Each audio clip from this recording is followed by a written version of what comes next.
పవన్ కళ్యాణ్ గారికి మరొకసారి శిరస్సు వంచి నమస్కారాలు తెలియజేస్తూ సెలవు తీసుకుంటున్నాను. నెల్లిమర్ల శాసనసభ్యులు శ్రీమతి లోకం నాగమాధవి గారు సమయం.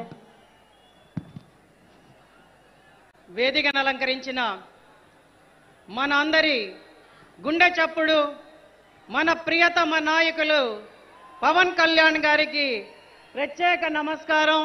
జయకేతనం సభ వేదిక మీద నుంచి, అలాగే వేదికను అలంకరించిన మిగిలిన పెద్దలందరికీ, వేదిక ముందున్న 2 రాష్ట్రాల జన సైనికులకి, వీర మహిళలకి ప్రత్యేక ధన్యవాదాలు. ముందుగా ఒక వీర మహిళగా నాకు అరుదైన అవకాశాన్ని, గౌరవాన్ని ఇచ్చి స్టేట్లోనే నెంబర్ 1 స్థానంలో నా పేరుని డిక్లేర్ చేసి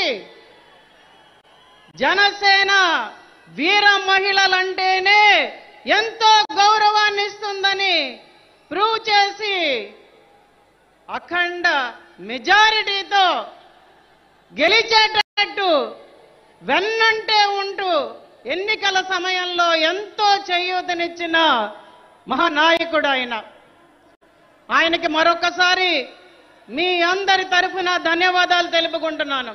ఇంకా నెల్లిమర్ల నియోజకవర్గంలో జనసేన గెలవదు, ఆవిడ రాదు అని అందరూ అంటుంటే ప్రపంచ నలుమూలల నుంచి జన సైనికులందరూ స్పందించి గెలవాలి, గెలిచి తీరాలి అని నా వెంటే నడుస్తూ అందరూ వచ్చి తమ ఓటు హక్కుని వినియోగించుకున్నందుకు మీ అందరికీ సభావేదిక మీదుగా ఇంకొకసారి ధన్యవాదాలు. ఇందాకలే సభా ప్రాంగణంలో శేఖరన్ అబ్బాయి కనిపించాడు. మాది నెల్లిమర్ల కాదమ్మా, కానీ మా వీధిలో 20 మంది ఉంటే వాళ్ళందరినీ బస్సు పెట్టి పంపించి మరీ మీకు ఓటు చేయించానని చెప్పాడు. అది జనసేన, అది మన పవర్. ఎన్నో అవమానాలు భరించాం, ఎన్నో అవహేళనల్ని భరించాం, అరెస్టులు, వ్యక్తిగత విమర్శలు, వీటన్నిటినీ పట్టించుకోలేదు. ప్రభుత్వ సంక్షేమ ఫలాలు మనకు అందనివ్వకుండా చేశారు. అయినా కూడా ఏ ఒక్క జన సైనికుడు కూడా అధైర్యపడలేదు. జనసేనాని పిలిపే శిరోధార్యం అని పోరాటాలు చేశాం. భవన నిర్మాణ కార్మికులకు అండగా నిల్చున్నాం. రైతు గర్జన చేసి రైతులకి సంఘీభావం తెలియజేశాం. గుడ్ మార్నింగ్ సీఎం సార్ అని గుంతల రోడ్లని సోషల్ మీడియా వేదికగా ప్రపంచానికి తెలియజెప్పాం.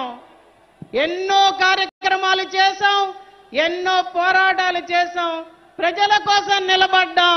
ప్రజల కోసమే జనసేన పార్టీ అని ప్రజలందరికీ తెలియజేశాం.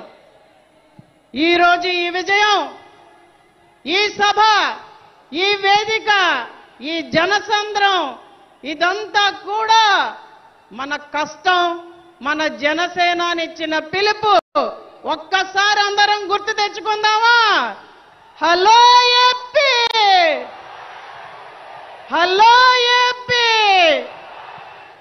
నాకు చాలా ఇష్టం. ఇందాక చూపించారు, వైసీపీని రానివ్వను, అధపాతాళానికి తొక్కుతాను.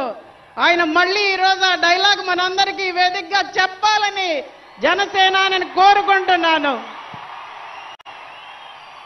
ఇప్పుడు మన కర్తవ్యం, బాధ్యత పెరిగాయి.